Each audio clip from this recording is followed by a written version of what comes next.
madaxweynaha Soomaaliya iyo dhigiisa dalka Turkiga ayaa ku kulmay magaalada Ankara ee xarunta dalka Turkiga. Kulankani ayaa sida uu sheegay agaasimaha warfaafinta ee madaxtooyada Soomaaliya Abdulqaadir Ali Dige. Waxaa looga wada hadlay qodobo ay ka mid yihiin arrimaha dhaqaalaha, amniga iyo siyaasadda ganacsiga. Agaasimaha warkiisa sii wata ayaa sheegay in kulan gaar ah ay labada madaxweyne ay yeesheen looga wada hadlay arrimaha ka mid yihiin dardargelinta ganacsiga ballaaran oo u dhexeeya labada dal.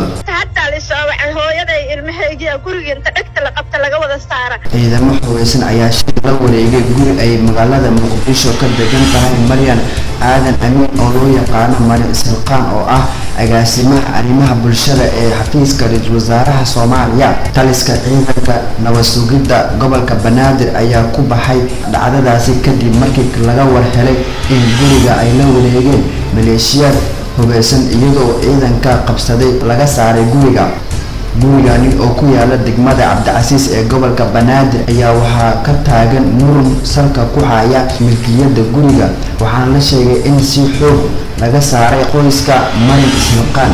ciidan oo wato taliyaha nabad sugidda gobolka Banaadir Muxdiin Warbac ayaa gaaray guriga, waxaana laga saaray ciidankii qabsaday guriga oo u abaabulnaa qaab maleeshiya beeleed ah.